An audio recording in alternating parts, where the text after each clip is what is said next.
Créé par la loi numéro 61-35 du 14 août 1961, le Trésor dahoméen est né suite au clivage entre les fonctionnaires français et l'équipe des cadres dahoméens due à l'indépendance du Bénin.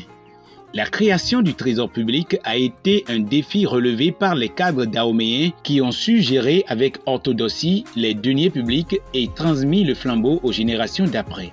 Pour ce qui est du logotype du Trésor public béninois, il est circonscrit dans un cercle constitué de 2 bandes concentriques contenant les mentions Trésor public dans sa partie supérieure et la devise disponibilité, probité, discrétion dans sa partie inférieure. Le cercle contient une ricade et une grande trompette disposées en triangle. Ces 2 attributs de la puissance régalienne, aussi bien du sud que du nord, sont symboliques de l'unité nationale et de la puissance publique. La ricade et la trompette encadrent 2 mains ouvertes donnant et recevant de la richesse représentée par le symbole du franc de la communauté financière africaine CFA. Une escarcelle reliée à la ricade et à la trompette par une corde. Une roue dentée sur fond des couleurs nationales du Bénin. Ce logo est représentatif des diverses fonctions traditionnelles du Trésor. L'escarcelle symbolise le rôle de gardien des deniers publics.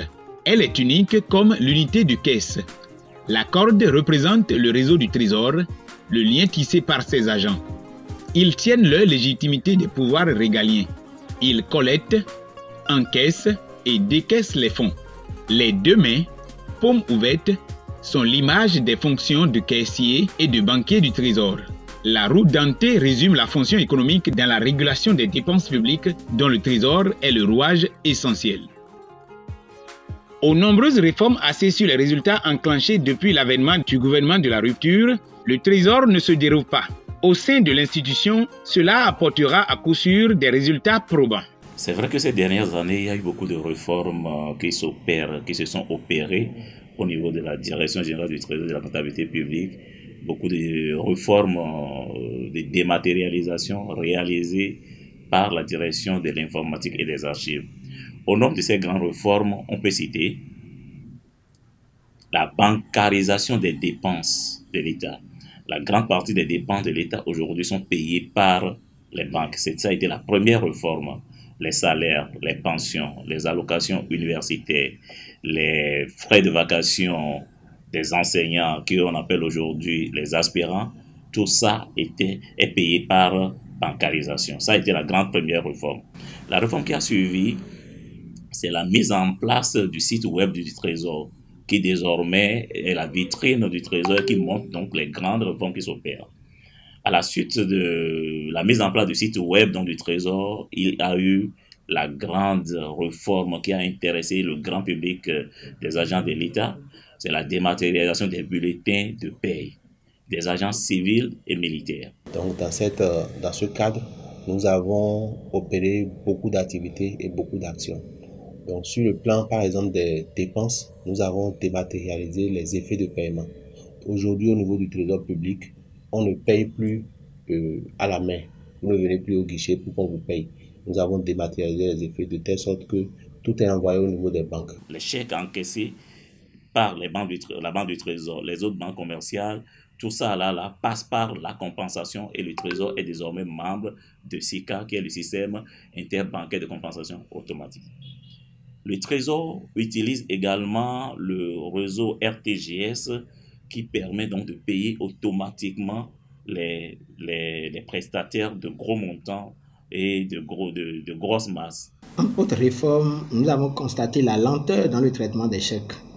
Cette lenteur due, par exemple, à la recherche des cartons où il faut contrôler les signatures dans les cartons et rapidement, il fallait numériser les signatures de tous les gestionnaires pour permettre un traitement rapide, disons, des valeurs des chèques qui sont déposés.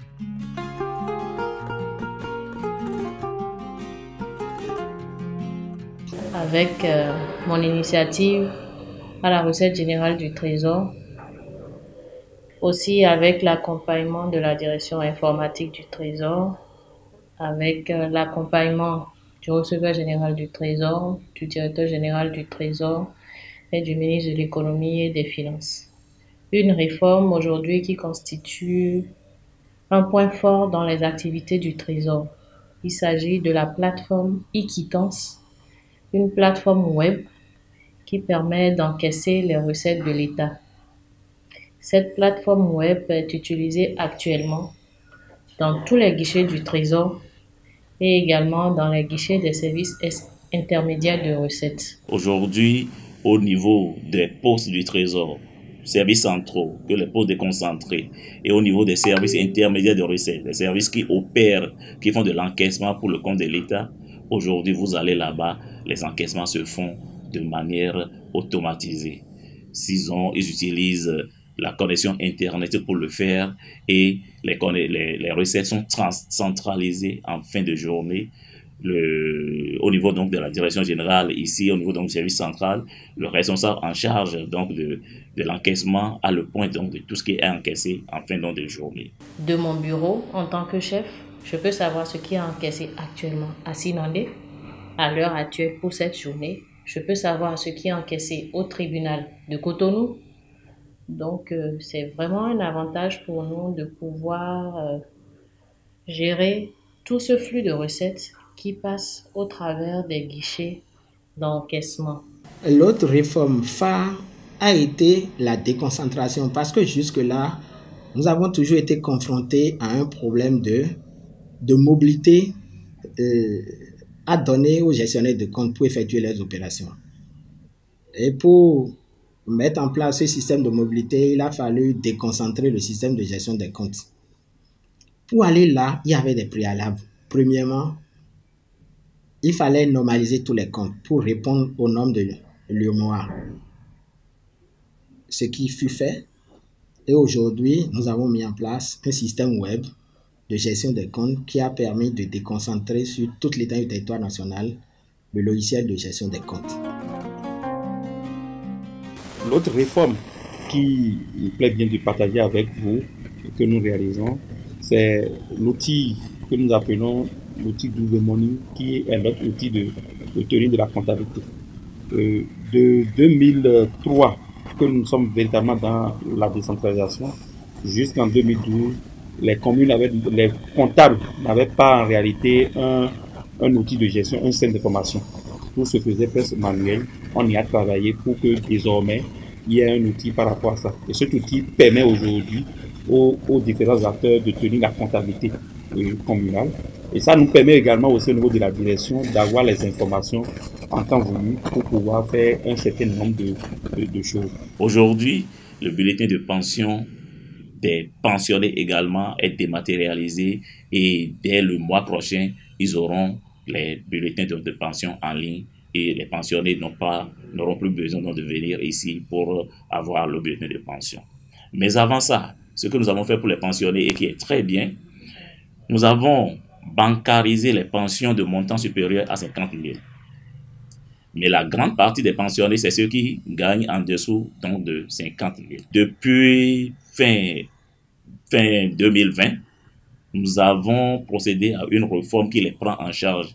C'est la réforme qui consiste à payer les pensions de montant de moins de 50 000 francs par les réseaux GSM, à savoir MTN et Move Bénin. Maillon important dans la mobilisation et la gestion des ressources financières publiques, le Trésor fonctionne avec de nouvelles réformes qui feront d'elle l'une des institutions les plus fortes du pays. Tous les jours que de faire, c'est animé d'un sentiment de pouvoir hisser haut la direction générale du Trésor de la comptabilité publique.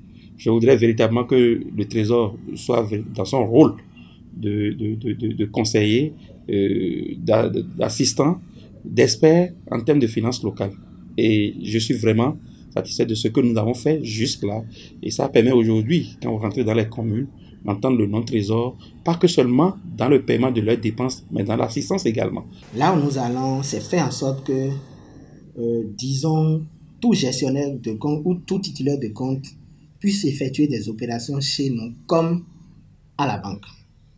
Entre autres, qu'est-ce qu'il nous reste à faire? Premièrement, c'est de développer un module d'ouverture de compte au profit des autres particuliers. Quand j'apprends autres particuliers, c'est vous et moi. N'importe quel Béninois qui a envie de participer au développement de son pays pourra venir découvrir un compte chez nous, déposer de l'argent et voir les infrastructures se faire financer d'eux-mêmes. Le Trésor a pour volet aujourd'hui d'aller vers la monétique. Donc le plus grand chantier qui est là aujourd'hui, c'est la monétique. Et nous avons pour objectif d'installer des distributeurs, tout comme les banques, un peu dans tous les départements et de permettre aux agents de l'État, à partir des cartes, d'aller vers le Trésor et d'opérer facilement. L'autre élément est qu'il y a un chantier sur lequel nous sommes en train de travailler et je crois que avant le thème de 2021, on va y venir, c'est la note de conjoncture des finances locales. Nous voudrions désormais fournir au public des éléments sur les finances locales, comment les communes sont comportées au cours d'une année et faire des comparaisons pour voir celles qui sont en train de progresser et celles qui sont en train de régresser et faire aussi une analyse pour voir concrètement quelles sont les causes de leur progrès et les causes également de leur chute. C'est des choses, autant de choses qui pourront aider nos collectivités à véritablement évoluer. Avec la prépondérance de sa place au cœur du développement, il ne peut en être autrement pour le bonheur de ses usagers, les fonctionnaires et aussi la population toute entière. Si je dis que je ne suis pas satisfaite, c'est faux. Si je dis également que je suis totalement satisfaite, c'est que je veux croiser les bras. Je dirais plutôt que c'est un sentiment de satisfaction, mais ça me laisse un peu un goût d'inachevé. C'est un sentiment de joie parce qu'aujourd'hui, quand on parle du Trésor, tout le monde est content. C'est une joie que nous avons de participer à ces réformes et on se sent utile. Il faut aussi noter que rien n'est fait sans les autres. Il y a toute une équipe qui est derrière et qui contribue à la mise en place de tout ce que vous voyez. Je ne peux pas oublier le syndicat qui également a créé un climat qui a permis donc que le personnel vive dans un environnement favorisant la mise en place de toutes ces réformes. On ne finit jamais de faire. La satisfaction du client, c'est notre leitmotiv et puis on met tout en œuvre pour l'atteindre. Mais tant qu'il reste à faire, rien n'est fait. Il y a encore du chemin à faire.